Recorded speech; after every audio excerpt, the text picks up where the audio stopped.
into Vonley Research Station right now. On the south side of the map, the purple props player from Team Property, ladies and gentlemen, is StarNaN. On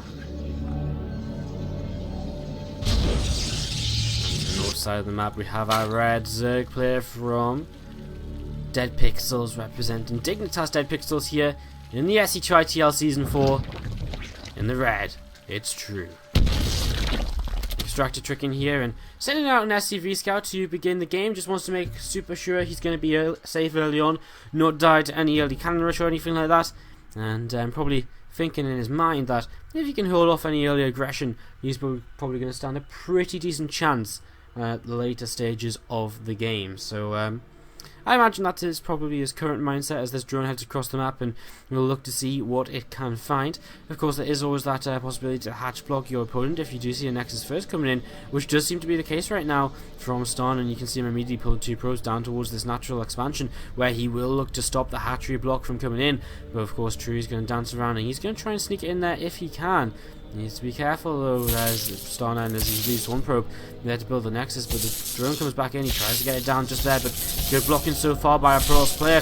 He was not letting this happen. You can see True desperately wants it to, but just doesn't quite make it. And now this drone is in a lot of trouble. 1 hit point left on it. It's going to get chased down. Is it going to be able to make it away? Is it going to make it to the extractor? No, it will not. And the probe comes out ahead in this fight. Sorry, I said I was change the in-game sounds a little bit. Let me try turn all of these down. I think that should help. So let me know if that helps, guys, with the in-game sounds. Again, just set up the new kind of stream setup, and I did it pretty hurriedly because I kind of was running out of time before we had to go live. And yeah, so it might not be ideal, it might not be perfect right now, but if there is anything, any feedback, let us know, and I'll do my best to fix it as the show goes on here tonight.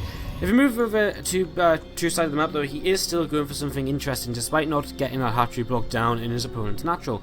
He's actually opened with the hatchery first onto the gold base, and to follow this up, he's gone for the free hatch before pool, and taking the low ground for third base as the base afterwards, and just now drops his pool down. And this is going to be important scouting information for StarNaN. Seeing this pool timing, he should pretty much know what his opponent is up to, and he should know there's probably a free hatch. But as he comes in towards this right hand side, he's going to see no hatchery at the natural, so he's going to be wondering a little bit, you know, where is that? And I mean, he might be second guessing himself a little bit, but I would imagine he will probably figure out that it's at a gold base. And I'm actually kind of intrigued. Where is this probe already kind of being rallied to? It is actually already being rallied to the gold base. So he's figured out, he knows the kind of timings here. He knows this is a free hatch before pool, and he just knows that it's out there somewhere on the map, and he's going to find it straight away here. The gold, a pretty obvious choice as True starts to mine on this super efficient set of minerals.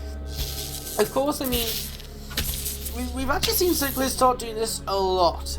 You know, one player that really comes to mind doing this lately a lot is Hydra. He really likes to play these gold base openings. Snoot also played around with these sort of openings for a little while, about a month or so ago.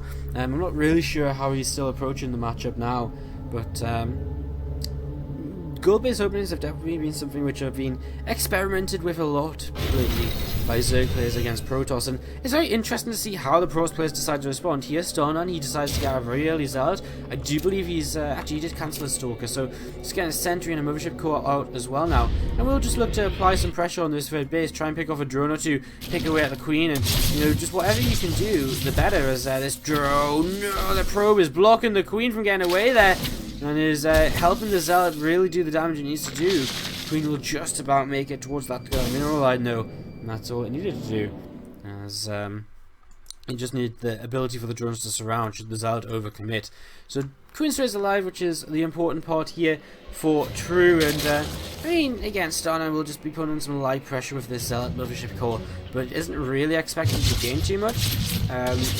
You know, probably won't look to get anything at all here, really. I mean, he's going to come in here with a Mothership Core and could target down the Queen, so that'd be pretty nice. I'd leave him with no anti-air for a while. So Zealot finally gets cleaned up, and he actually didn't target the Queen there for a short amount of time. He actually will come in now, and he still will have enough hit points on the Mothership Core to clean it up. And off he turns around, and oh, he's going to get killed off, is he? Yes, he is. The Queen picks it off, and oh no, StarNaN, this went disastrously for you. I mean, all of a sudden you lost your Mothership Core, and you're going up to 3 gateways. I mean, 3 gateways, what does this mean? I mean, generally, You know, 3 gates, I guess it's not kind of super fast or anything, so just looks fairly standard from him, especially with the Forge coming down now as well. It's just starting to look ahead in the game towards upgrades, etc.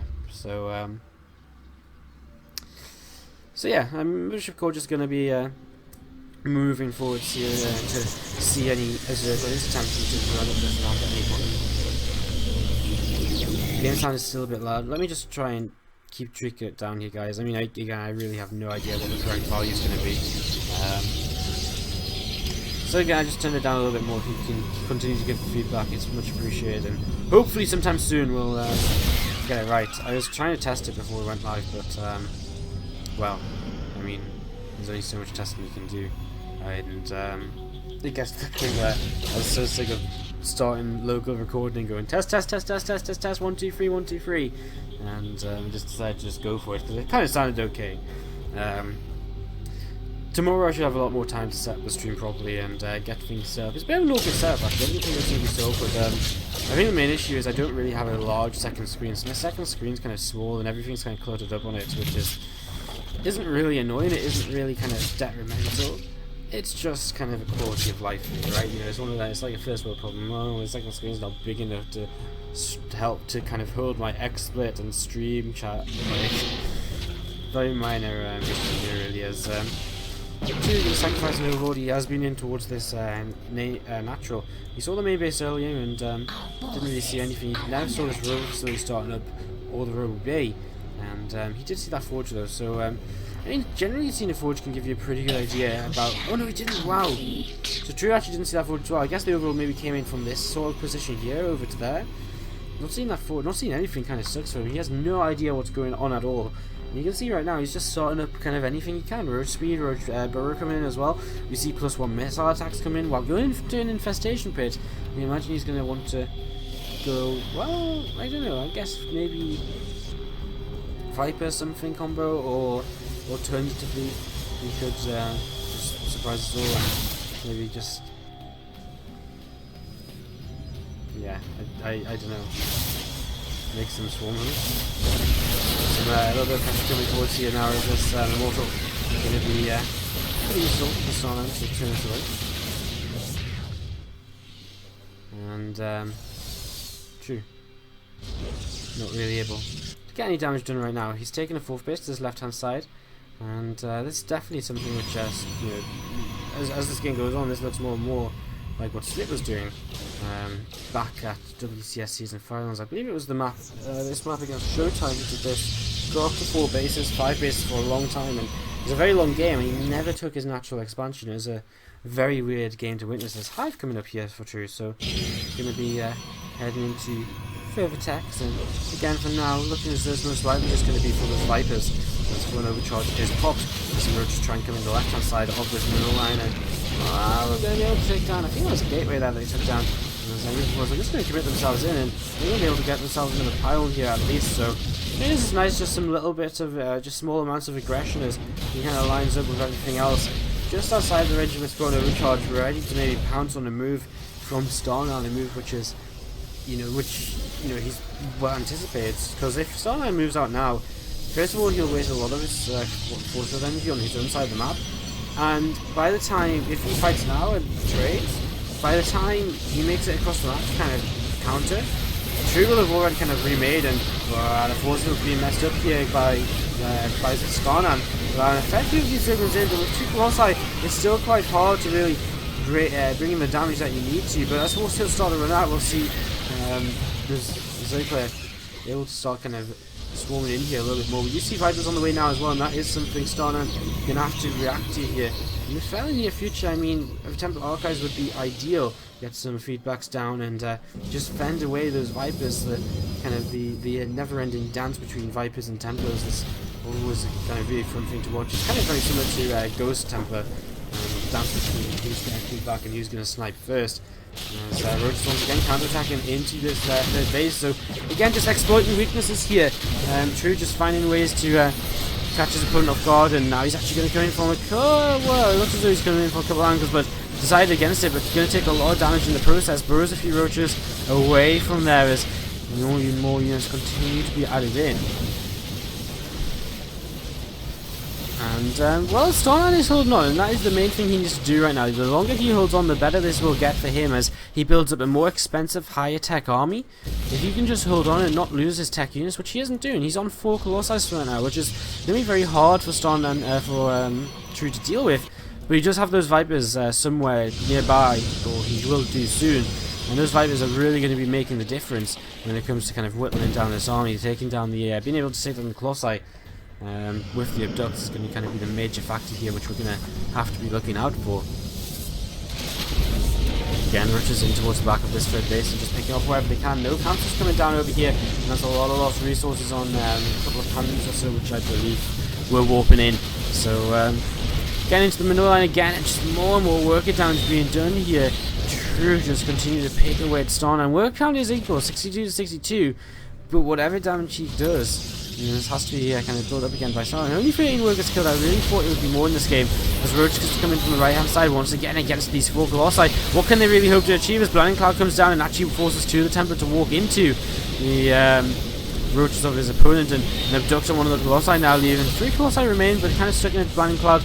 Now having to the units from True here having to back off, although now moving forwards, and this is maybe not the best decisions. A couple of force fields will not keep that Colossus safe,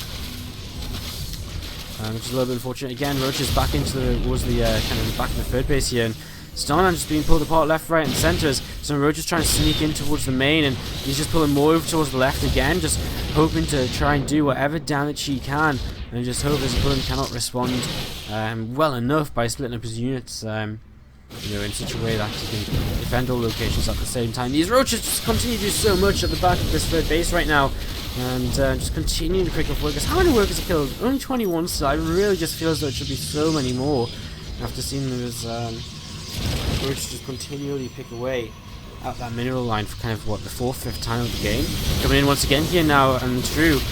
Again, just with pure mass Roach and a couple of Vipers mixed in here and there, just barreling on forward, looking to see if he can try and just kill off this army, and with the help of the burrow, he's going to be able to move forward, get in range of the Colossi, and not just one, but both of them go down. And now StarNaN is in a lot of trouble. But you see a counterattack into his opponent's main base. Zealot's going to get some good work done over here, but isn't it just a little bit too little too late, because he's down over 100 supply right now, and I mean, he's got another Immortal out, and he's got another Colossus out on the high ground here. This Immortal's going to get taken down in a moment or two. And there goes the Immortal falling.